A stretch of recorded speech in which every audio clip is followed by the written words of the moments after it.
Tagore institute के chairman doctor Yadav साहब, सभी न केवल यहाँ के बल्कि रिवाड़ी और गुड़गांव समेत इस इंस्टीट्यूट के सभी पदाधिकारी साहिबान, स्टाफ के सभी प्रिंसिपल समेत जितने भी शिक्षाविद हैं, सभी अभिभावकगण, अतिथिगण और बच्चों, देखिए यादव साहब ने तो एक नई चीज हमारे को दिखा दी। उम्र 70 साल, और हम तो यूं सोचते थे कि बहुत होली राजनीति, अब हम भी लगभग 1-1.5 साल के बाद 70 के हो जाएंगे, अब वो इससे ज्यादा नहीं करनी चाहिए। इन्हें तो दिखा दिया कि मैं भी जवान हूं, अभी तो हौसला मत तोड़ो। सीधा मकसद है कि अगर हौसला तोड़ दिया तो फिर आप आगे नहीं बढ़ पाओगे। आज हमारे देश के प्रधानमंत्री जी इस देश को अगर विकसित देश बनाना चाहते हैं तो केवल इन बच्चों को देखते हुए कि आने वाले समय में यही बच्चे, केवल यही बच्चे इस देश को दुनिया में सबसे आगे लेके जाएंगे। क्योंकि भविष्य अगर कहीं हमारे सामने है तो हमारे छोटे छोटे ये बच्चे जो स्कूल एजुकेशन से लेकर हायर एजुकेशन तक पढ़ते हैं, और इनके दिमाग का तो कोई मुकाबला है भी नहीं। क्योंकि बच्चा अब तो जैसे हमारे पुरानी हम कथाएं सुनते थे कि बच्चा पेट में ही कुछ न कुछ सीख लेता है, और ये बात अब स्पष्ट होने लगी कि 3 साल का बच्चा 30 साल के आदमी से ज्यादा सीख रहा है, हर चीज को सीख लेता है। तुम्हें क्या करना है?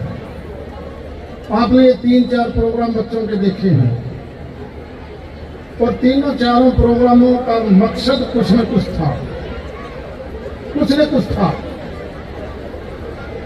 इस देश में, दुनिया ने जितनी भी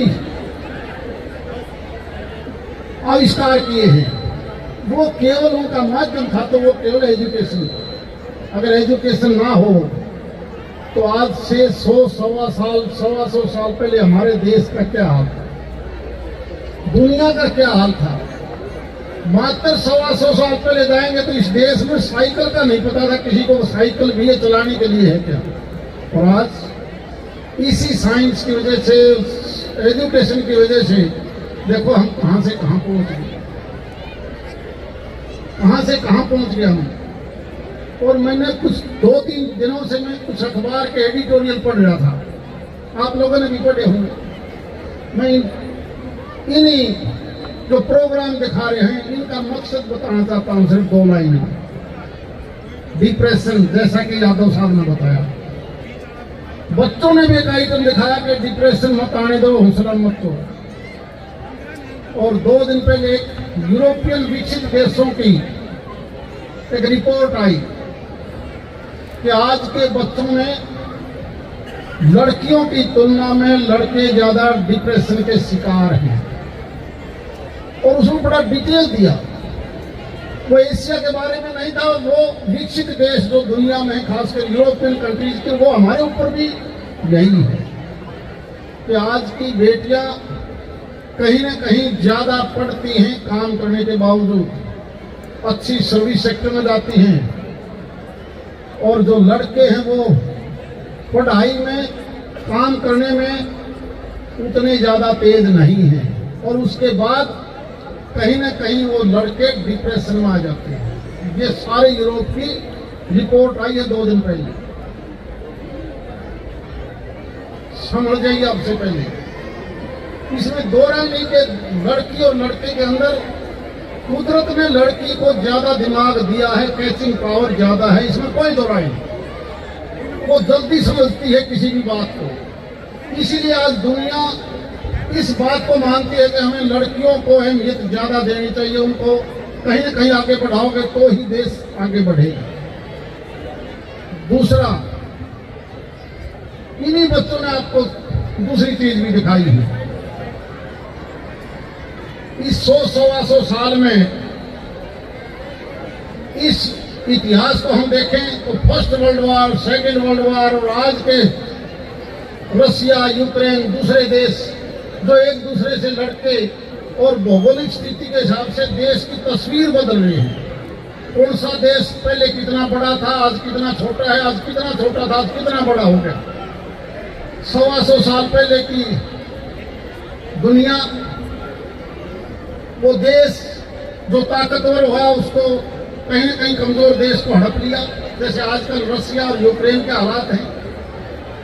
लेकिन जिस भी देश की डिफेंस सर्विसेज मजबूत होगी, जैसा कि चेयरमैन साहब ने बताया, और आपने देखिए हमारी फौज की ताकत, इसी फौज की ताकत की वजह से केवल अगर आज सुरक्षित है तो वो हिंदुस्तान है, केवल हिंदुस्तान है। वरना आपने हमने देशों की तस्वीर बदलती देखी है। इसलिए जरूरी है कि आज के दिन हम डिफेंस को भी मजबूत रखें, उनको भी पूरा मान और सम्मान दें। और ये जो बच्चे बैठे हैं, जो कल का भविष्य है, आज सारा काम एक तरफ, बच्चे एक तरफ। हेल्थ और एजुकेशन दो ही चीज ऐसी है जिसके ऊपर सारे के सारे अभिभावक, चाहे उन्होंने कर्ज भी क्यों न लेना पड़े, वो मान के चलते हैं कि मेरा बच्चा अगर ठीक पढ़ेगा तो समाज को भी सुधारेगा, देश में भी नाम करेगा। इसलिए वो सब कुछ दांव पर लगा देता है बच्चों की पढ़ाई पर।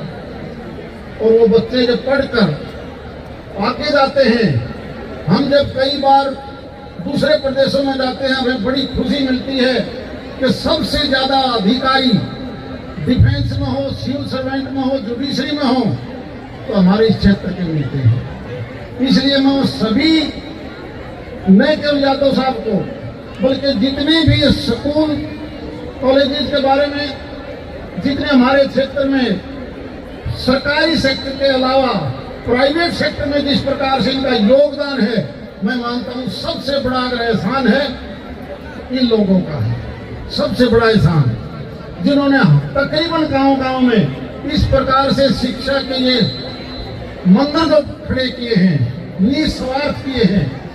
पैसा एक आनी जानी चीज है, पैसा कोई बड़ी चीज नहीं है। और आज की दुनिया में तो आप देश के अंदर देख रहे होंगे, कई आदमी जो आपाधापी में पैसा कमा भी लेते हैं, अब वो जमाना चला गया। बल्कि जो 2 नंबर के ज्यादा कमाते हैं उनको तो नींद भी नहीं आती। डॉक्टर भी तो बता देते हैं कि थोड़ा खाना खा ले वरना शुगर हो जाएगी, ब्लड प्रेशर हो जाएगा। ये लोग जो बड़ी गाड़ी लेके घूमते हैं अपना स्टेटस बढ़ाने के लिए, तेल भी ज्यादा लगेगा, पैसा भी ज्यादा लगेगा। और किसी ने यहाँ से रिवाड़ी जाना है तो छोटी कार वाला भी उससे पहले पहुंचेगा, बड़ी कार वाला बाद में पहुंचेगा, बाद में पहुंचता है।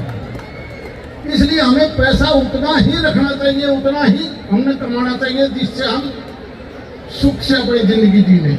अब तो बहुत सिस्टम में आगे, बहुत सिस्टम आगे। जिसने ज्यादा कमाया है बल्कि वो तो रात के 2 बजे जाके नींद आंदी होगी, कवर सिंह की मदद तो नहीं करें। इसलिए आज के बच्चे बड़ी बड़ी पूंजी में पैदा होने के बाद अपने माँ बाप को कह देते हैं, तुम तेरा पैसा तेरे दौर रख, मैं तो मेरा इस्ते गुजारा कर लूंगा। मैंने बड़े बड़े इंडस्ट्रियल हाउस देखे हैं, ठोकर मार देते हैं पैसे के, मैंने अपनी जिंदगी जीनी है। उनकी जिंदगी में किसी चीज को थोपो मत, अगर थोपोगे तो बच्चा डिप्रेशन में जाएगा। वो अपनी जिंदगी जीना चाहता है, इस देश और दुनिया के लिए कुछ करना चाहता है। अब समय बहुत बदल चुका है। इसलिए यादव साहब को भी, सारे स्टाफ साहिबान को, क्योंकि हमने 6 बजे का टाइम लिया था यादव साहब से और उसी के हिसाब से हमने अगला प्रोग्राम दे रखा था। मेरा भी मन करता है कि मैं 2-4 घंटे बैठूं, लेकिन हमारी भी मजबूरी है। बहुत बहुत धन्यवाद। जय हिंद।